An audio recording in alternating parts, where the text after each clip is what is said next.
On Wednesday, rockets were fired at two coalition bases housing U.S. troops. It was an apparent response to U.S. airstrikes against Iranian-backed groups in the region. One service member was treated for a minor injury, and at least two others are being evaluated for their injuries. Now, after the attacks, U.S. helicopters returned fire and destroyed three vehicles and the equipment used to launch the rockets. Thousands cross the Hampton Roads Bridge Tunnel every single day. And coming up, we're getting an up-close look at the project to share ways to make the drive easier and prevent massive backups. And reactions continue to pour in following the Biden administration's move to cancel millions in student loan debt for borrowers. How to make sure you get the relief. That's up next. And this afternoon's heat and humidity fueling some mean storms this afternoon, producing some heavy downpours. And I'll break down the timing for more storms this weekend coming up in your first warning forecast.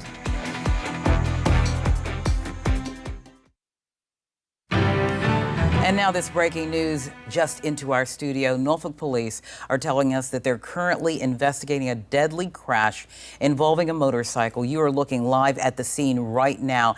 It happened around 3 o'clock this afternoon on Tidewater Drive and Shoup Avenue. Now, this is a problematic area with the number of accidents we've reported over the months and years. Now, a man was pronounced dead at this scene. Keep it right here on News 3, both online and on air, as we bring you more information about what happened in this area. Meantime, you may want to steer clear if you are heading in that direction. That's right. And, you know, some of us wish we could steer clear of the HRBT. If you've driven over it, you may have noticed all of the continued construction and progress on expanding that bridge tunnel. Yeah, construction still isn't expected to be completed for more than 3 years. But to get a look at the progress, News 3 is getting a boat tour of what's happened so far and what's to come. That's right. 3 years does sound like a long time, but News 3 reporter Brendan Ponton explains when traffic could shift again. Here on the south side of the project, an 8-lane bridge is being built, and eventually traffic going eastbound and westbound will go on that bridge. Today, we hopped on a boat and got an up-close look at the progress being made on the expansion of the HRBT. Once completed in 2025, the project will allow for there to be 4 lanes of traffic in each direction. You've probably seen all of the piles going into place on the south side of the project. They're being built higher than the existing bridge spans and at an angle. This will help allow traffic going eastbound to curve and connect with the roadway on the land. On the north end of the project, they are building 2 separate bridge spans with 4 lanes each. Traffic heading eastbound will shift onto a new bridge next spring, but will still drive through the existing eastbound tunnel. The new bridge spans will eventually replace the old ones, which will be demolished.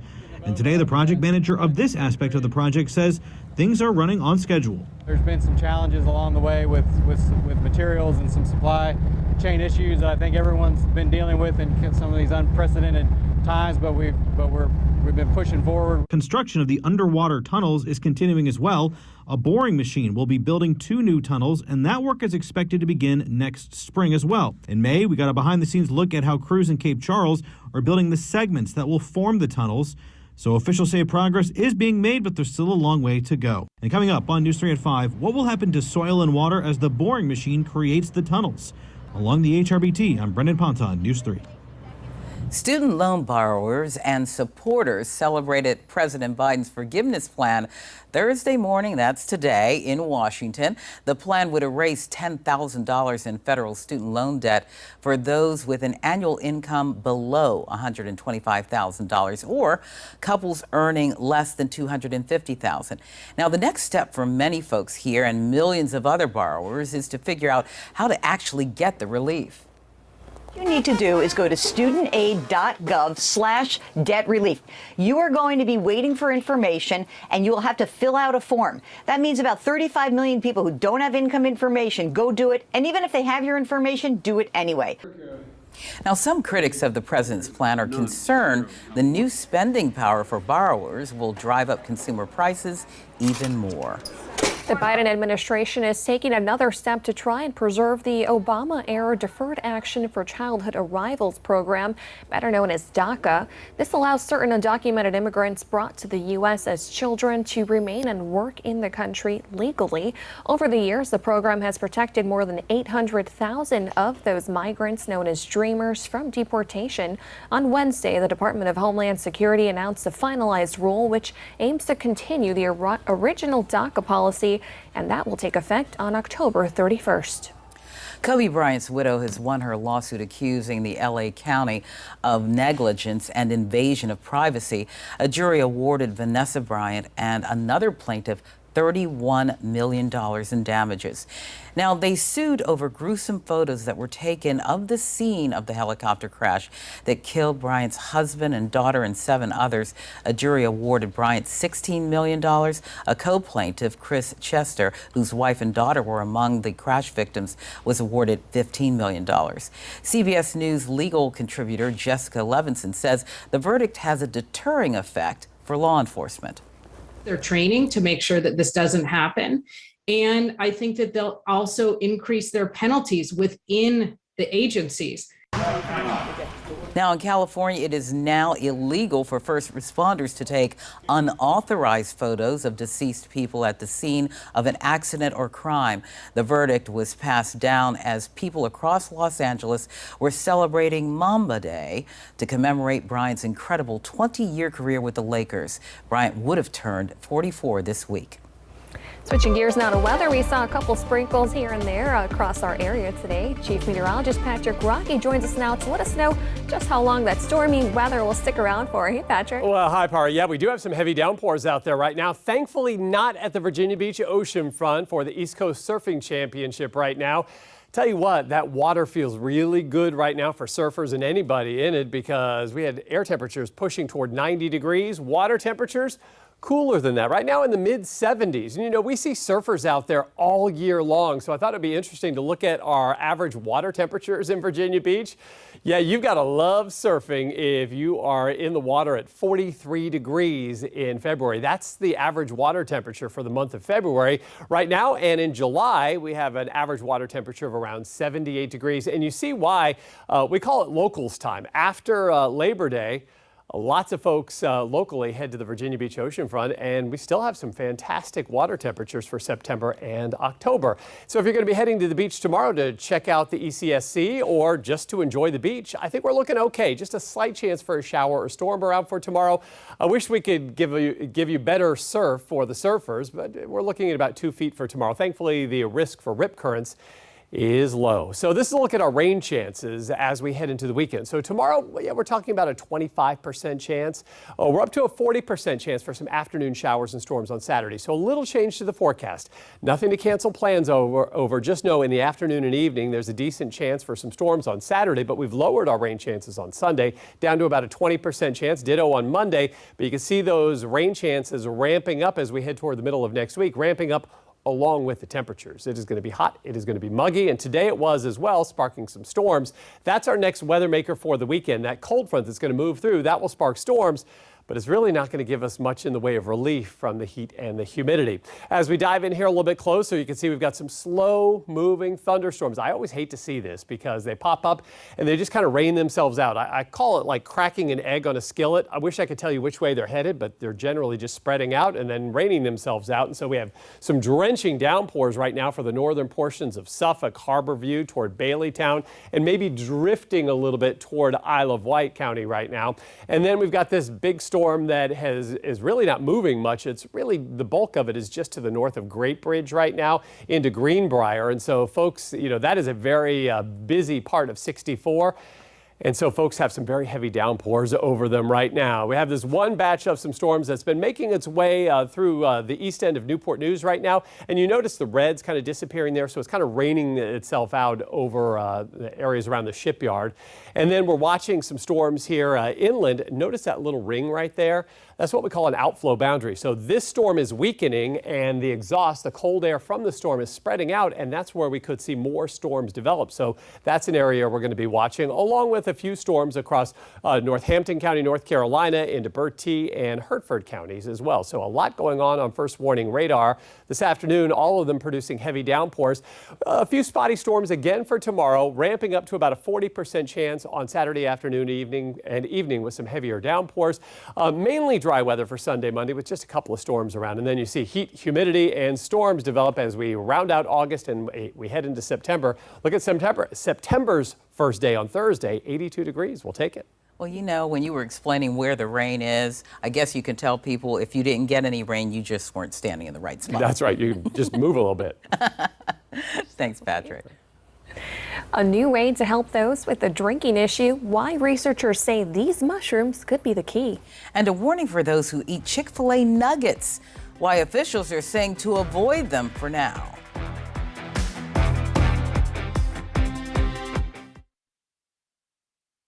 A new study found that psychedelic compounds could help people with alcohol use disorder. The study, published by JAMA Psychiatry, looked at 93 participants who received over 2 doses of psilocybin or placebo. Psilocybin is the active component in magic mushrooms. Participants, all of whom averaged 7 drinks at a time before the study, also received psychotherapy sessions. Researchers found 80% who received the psychedelic treatment dramatically reduced their drinking 8 months after the study started. 50% quit drinking entirely by the end of the study. Now, if you love Chick-fil-A Nuggets, you may want to think twice next time you're at the restaurant. The company says some of its grilled nuggets and grilled fillets contain a dairy allergen. Now, officials say their supplier accidentally added that ingredient to the Chick-fil-A recipe. Now, this mistake is affecting Chick-fil-A locations nationwide, and while the dairy item won't matter to most customers, it does pose a threat to people with dairy-related allergies. Now, Chick-fil-A says it is taking actions towards preventing a mistake like this from happening again. More families now qualify for free school lunches in Virginia. How it works and what this will mean for you and your kids heading back to school. Back to school time can cause stress in children. Coming up, how to acknowledge and address your child's anxiety well ahead of the first day of school.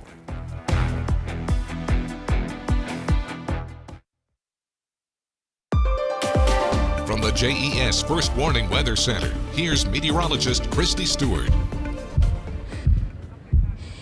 All right, so I have found a cooler spot. We found the pool, which I've heard is open to everybody in the public. We're right by the stage. They're doing some sound checks right now. Looks like it's about to be a really fun time out here. And I also found one of the people that is in charge of putting together some of this stuff. So I'm gonna go walk over and find him. We're gonna find out a little bit more about all that's going on. Looks like they've got some great fundraisers going on here as well. Hey there. So I hear that we've got some fundraisers going on, some purchasing things. Can you tell us a little bit about that? Yeah, so we have our beer tent over here. A portion of the proceeds is going to go to the Virginia Beach JCs, which allow us to do our projects, our service projects, in order to give back to the community. All right, that's great. And we've got some great music for all of that going on as well. And what else? So what exactly is the JCs? So the Virginia Beach JCs, we're actually a worldwide nonprofit, a leadership development organization. So what we do is we use our leadership development skills to do community service projects like this one, which allow us to help give back to community, but also to strengthen our leadership abilities. All right, so definitely a great cause to come out here. You guys have lots of events that are going on as well. We're about to have some great music. So far, the weather has been pretty good for us, but I know that we do have some scattered showers and some storms that are out there. Of course, Patrick Rocky is going to have all those details for you coming up in just a little bit. Thanks, Christy. Glad you're not getting rained on. Okay, we are just days away from the first day of school, and for a lot of kids in Hampton Roads, right? And it's the first school year in 2 years where all kids are not guaranteed a free lunch. That's right, Barbara, and this comes as many families are still fighting inflation and struggling due to the COVID pandemic. Now, this morning, News reporter Penny Commit dove into the issue and shares some good news for families all across Virginia.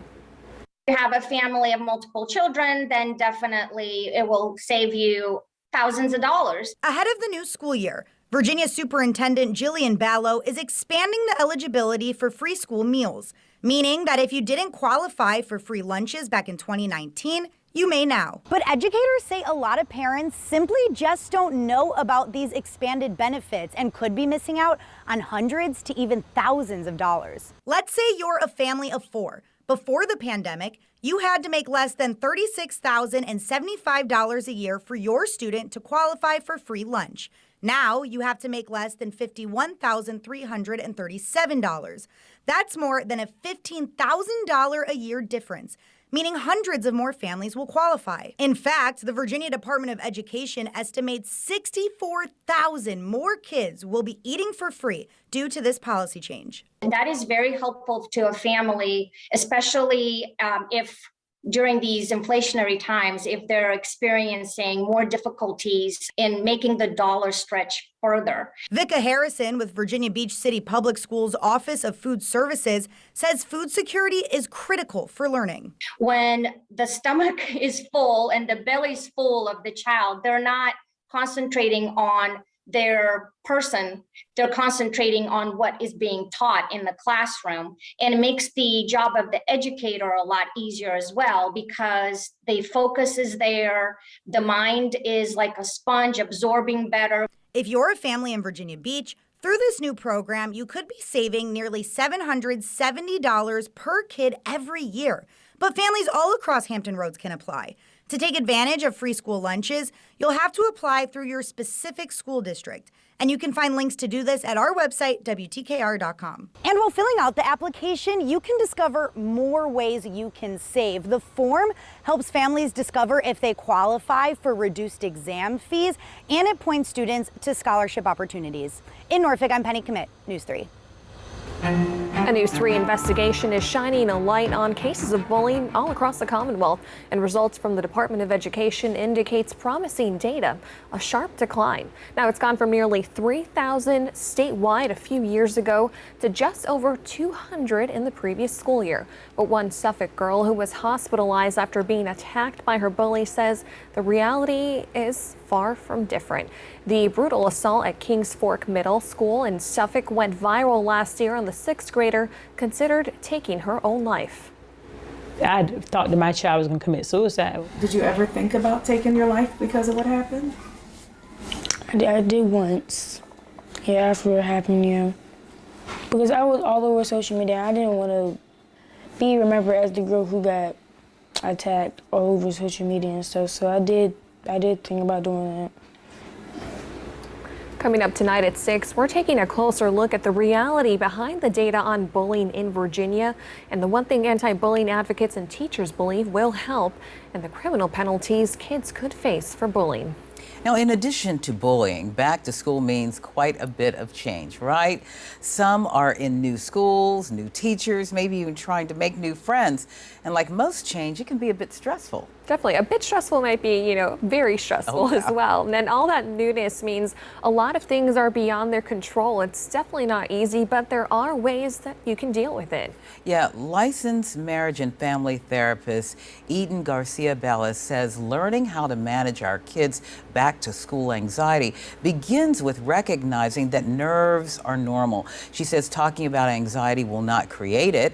If you notice a difference in behavior, ask about it, and if your child cannot identify what's wrong, walk them through the feelings to figure out the issue, and then you may know how to help. Next up, you can try to reduce their fear of the unknown. She says touring the campus ahead of time and practicing driving to school can help make them more comfortable with what they're going to be getting into. And finally, it's never too early to teach coping skills, right?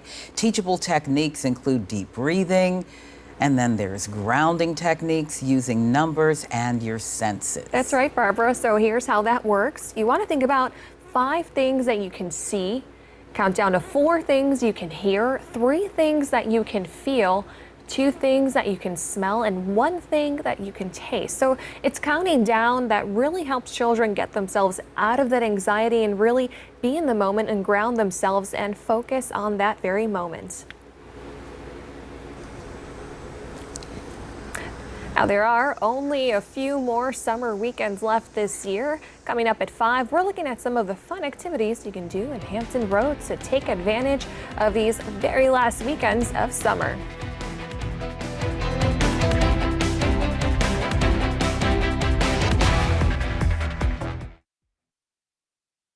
Diversity in toys. The Hampton University graduate saw a need when she went shopping to have more representation on store shelves. This is such a fun story.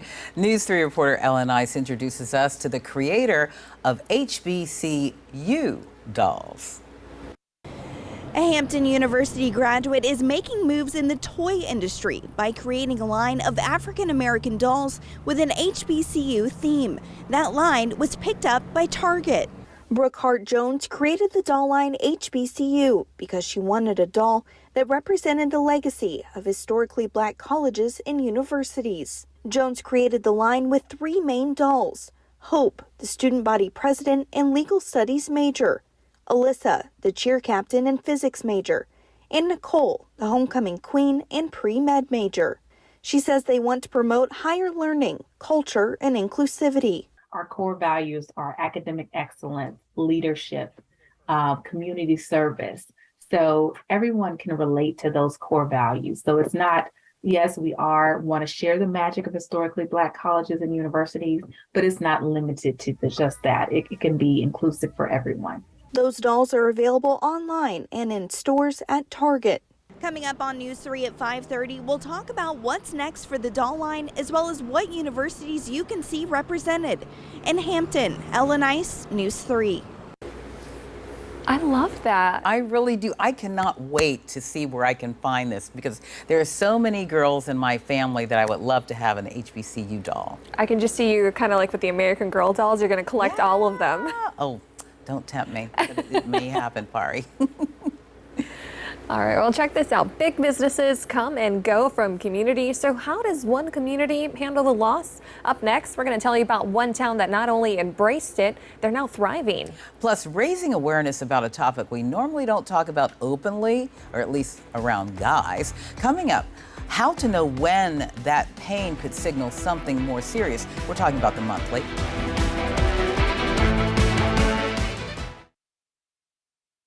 Welcome back. You know, right now there is a push among some to change the narrative around a subject that affects most American women, but rarely gets discussed openly. We're talking about period pain. That's right, Barbara. A lot of people think it's taboo. They don't want to talk about it. But according to one study, about 80% of women reported being less productive at work or school while on their periods. And now one company is raising awareness by giving men the opportunity to know how it feels. You were just watching some video of it, and you know, as you saw there, it brought some of the toughest of guys right to their knees. Yeah, welcome to the club. Okay. Lux Perry is CEO and co-founder of Some Days, a Canadian period relief company, pain relief company. Now, she suffers from endometriosis and wants to bring attention to the condition. Endometriosis often causes more extreme pain during the menstrual cycle.